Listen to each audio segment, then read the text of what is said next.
Namaste, दोस्तों. Welcome to our discussion on a film that has stirred up a storm across India, the Kerala Story. यह film बहुत बड़ा बहस का मुथेथिया बन गई है, जिसने इसकी सच्चाई और समाज पर इसके असर पर सवाल उठाए हैं. आज हम इस विवाद के केंद्र में जाएंगे. हम सच और झूठ को अलग करेंगे, आलोचकों और समर्थकों दोनों के नजरिए देखेंगे और इस सिनेमाई रचना के व्यापक राजनीतिक और सामाजिक प्रभावों की पड़ताल करेंगे. तो तैयार हो जाइए और मेरे साथ इस सफर में शामिल हो जाइए, क्योंकि हम द केरला स्टोरी के पीछे की सच्चाई को उजागर करते हैं. लाइक, शेयर और सब्सक्राइब करना ना भूलें हमारे चैनल को. ऐसे और भी इंसाइटफुल डिस्कशंस के लिए करंट इवेंट्स पी.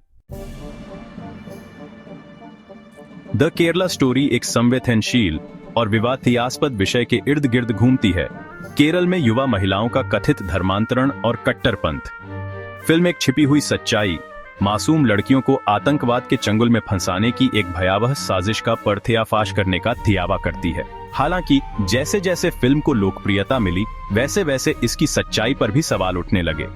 आलोचकों ने इसके दावों को चुनौती दी है, इस पर मुथेथी को बढ़ा चढ़ाकर पेश करने और वास्तविकता की विकृत तस्वीर पेश करने का आरोप लगाया है. इस बहस ने दर्शकों को बांट दिया है. कुछ लोग फिल्म को आंखें खोलने वाली बता रहे हैं और दूसरे इसे डर और फूट डालने के लिए बनाई गई काल्पनिक कहानी बता रहे हैं. सच्चाई और झूठ के बीच की रेखाएं धुंधली हो गई हैं, जिससे दर्शक इस सवाल से जूझ रहे हैं, क्या द केरला स्टोरी एक सच्चा खुलासा है या मनगढ़ंत कहानी. द केरला स्टोरी का एक सबसे विवादास्पद पहलू इसका यह दावा है कि केरल की हजारों महिलाओं का धर्म परिवर्तन कराकर उन्हें आतंकवादी संगठनों में शामिल होने के लिए तस्करी की गई है. यह दावा न केवल केरल के सामाजिक ताने बाने को चुनौती देता है, बल्कि पूरे देश में एक नई बहस को जन्म देता है. इस दावे को कई लोगों ने संदेह और पूरी तरह से अस्वीकार किया है. आलोचकों का कहना है कि यह एक राजनीतिक एजेंडा को आगे बढ़ाने का प्रयास है, जो समाज में विभाजन और भय को बढ़ावा देता है. आधिकारिक आंकड़े कुछ और ही बताते हैं. सरकारी आंकड़ों के अनुसार केरल में धर्म परिवर्तन और आतंकवादी संगठनों में शामिल होने के मामले बहुत ही कम हैं. सरकारी रिकॉर्ड और स्वतंत्र जांच से पता चलता है कि भारत के बहुत कम लोग ऐसे समूहों में शामिल हुए हैं. स्वतंत्र जांचकर्ताओं ने भी इस दावे की सत्यता पर सवाल उठाए हैं और इसे अतिरंजित बताया है. हालांकि कट्टरपंथ का कोई भी उदाहरण चिंता का कारण है, लेकिन फिल्म में बड़े पैमाने पर धर्मांतरण और तस्करी को दर्शाया जाना एक बहुत बड़ी अतिशयोक्ति प्रतीत होती है. यह अतिशयोक्ति न केवल तथ्यात्मक रूप से गलत है, बल्कि यह समाज में अनावश्यक भय और असुरक्षा की भावना को भी बढ़ावा देती है. फिल्म के दावों और उपलब्ध आंकड़ों के बीच इस विसंगति ने डर फैलाने और गलत सूचना के आरोपों को हवा दी है. मीडिया में इस तरह की गलत जानकारी का प्रसार समाज के लिए हानिकारक हो सकता है. आलोचकों का तर्क है कि द केरला स्टोरी एक संवेदनशील मुथेथी का नाटकीय प्रभाव के लिए फायदा उठाती है, सनसनीखेज बनाने के लिए सटीकता की बलि देती है. यह फिल्म न केवल तथ्यों को तोड़ मरोड़ कर पेश करती है, बल्कि यह समाज में विभाजन और असुरक्षा की भावना को भी बढ़ावा देती है. हिंदू महिलाओं के धर्मांतरण और उन्हें कट्टरपंथी बनाने में मुस्लिम पुरुषों की कथित भूमिका पर केंद्रित फिल्म की कहानी इस्लाम और मुस्लिम समुदाय के चित्रण के लिए तीखी आलोचना का शिकार हुई है. आलोचकों का तर्क है कि द केरला स्टोरी हानिकारक रूढ़ियों को पुष्ट करती है और इस्लामोफोबिया को बढ़ावा देती है. वे मुसलमानों को शिकारी के रूप में फिल्म के एक तरफा चित्रण और समुदाय के भीतर विविधता को स्वीकार करने में इसकी विफलता की ओर इशारा करते हैं. आतंकवाद से जुड़े इस्लाम के फिल्म के चित्रण की गलत और खतरनाक दोनों तरह से निंदा की गई है.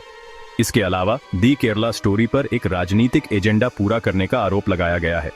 आलोचकों का तर्क है कि एक आरोपित राजनीतिक माहौल के साथ मेल खाता फिल्म का रिलीज होना सांप्रदायिक तनाव को भड़काने और जनता की राय को प्रभावित करने का एक सोचा समझा प्रयास है. सेक्शन 5. दूसरा पक्ष समर्थक फिल्म का बचाव करते हैं. आलोचना के बावजूद दी केरला स्टोरी को काफी समर्थन मिला है. फिल्म के समर्थकों का तर्क है कि यह एक वास्तविक और गंभीर मुथ्थी पर प्रकाश डालती है, जिसे लंबे समय से नजरअंदाज किया गया है. उनका मानना है कि फिल्म जबरन धर्मांतरण के शिकार लोगों को आवाज देती है और कट्टरपंथ के खतरों को उजागर करती है.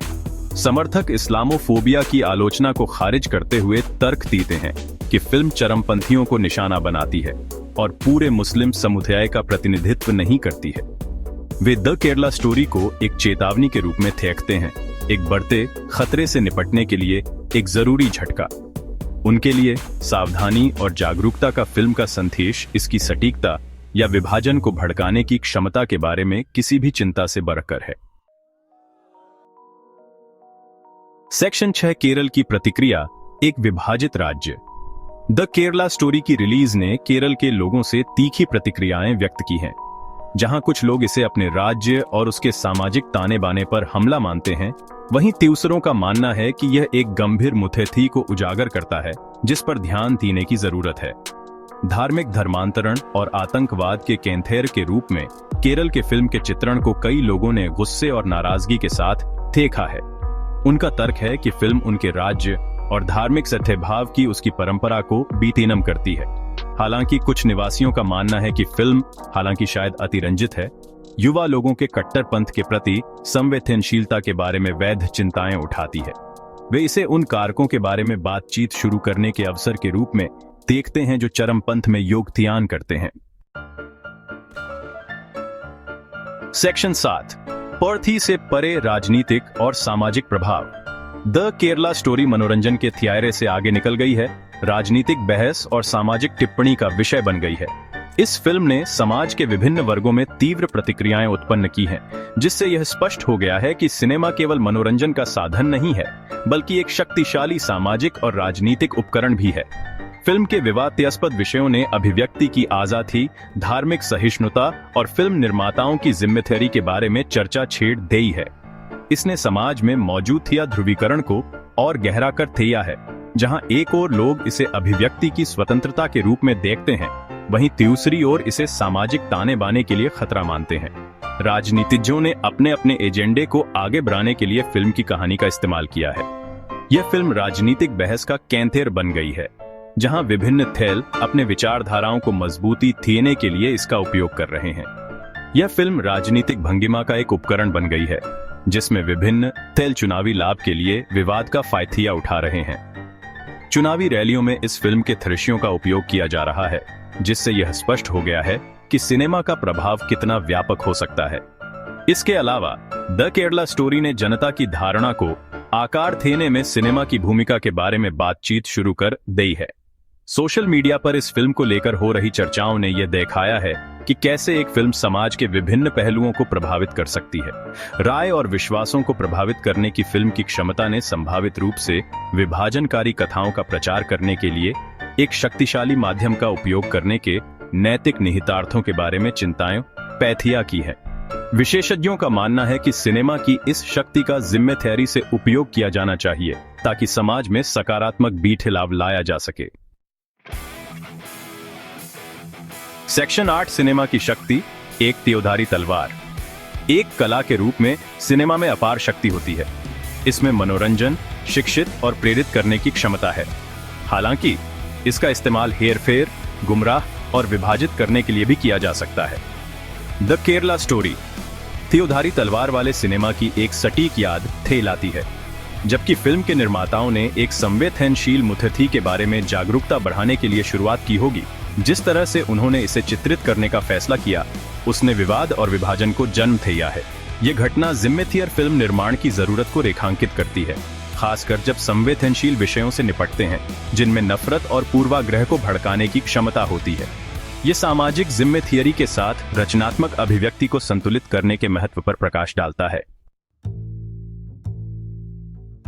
सेक्शन 9 आप क्या सोचते हैं? अंतिम फैसला। द केरला स्टोरी ने भारतीय सिनेमा और समाज पर एक अमिट छाप छोड़ी है। यह फिल्म न केवल एक मनोरंजन का साधन है, बल्कि यह एक सामाजिक टिप्पणी भी है। इसने एक ऐसी बहस को जन्म दिया है जो सिल्वर स्क्रीन की सीमाओं से बहुत आगे तक फैली हुई है, और यह बहस हमारे दैनिक जीवन में भी प्रवेश कर चुकी है, जो हमें अपने स्वयं के पूर्वाग्रहों और पक्षपातों के बारे में असहज सच्चाइयों का सामना करने के लिए मजबूर करती है। यह फिल्म हमें आत्मनिरीक्षण करने के लिए प्रेरित करती है। आप माने कि फिल्म एक ईमानदार पर्दाफाश है या काल्पनिक, यह आपकी व्यक्तिगत दृष्टिकोण पर निर्भर करता है। इस बात से इनकार नहीं किया जा सकता कि इसने एक बहुत जरूरी बातचीत शुरू कर दी है। यह बातचीत हमारे समाज के विभिन्न पहलुओं को उजागर करती है। इसने हमें अपने स्वयं के विश्वासों की जांच करने और यह सोचने पर मजबूर किया है कि हम क्या सही मानते हैं। हमारे त्योहार ग्रहण की जाने वाली कथाओं पर सवाल उठाने और यह समझने की कोशिश करने के लिए कि वे कथाएं कहां से आती हैं, और उन लोगों के साथ बातचीत करने के लिए मजबूर किया है जिनके अलग अलग दृष्टिकोण हैं। यह संवाद हमें एक दूसरे को बेहतर समझने में मिठित करता है। अंततः द केरला स्टोरी का फैसला प्रत्येक व्यक्तिगत दर्शक पर निर्भर करता है। यह फिल्म हमें सोचने पर मजबूर करती है। यह हम पर निर्भर है कि हम तथ्य को कल्पना से अलग करें और यह समझें कि क्या वास्तविक है और क्या नहीं। हमें दी गई जानकारी का गंभीरता से विश्लेषण करें और यह सुनिश्चित करें कि हम सही निष्कर्ष पर पहुंचें और तर्क और सहानुभूति के आधार पर अपनी राय बनाएं। यह फिल्म हमें एक बेहतर समाज की ओर ले जाने का प्रयास करती है।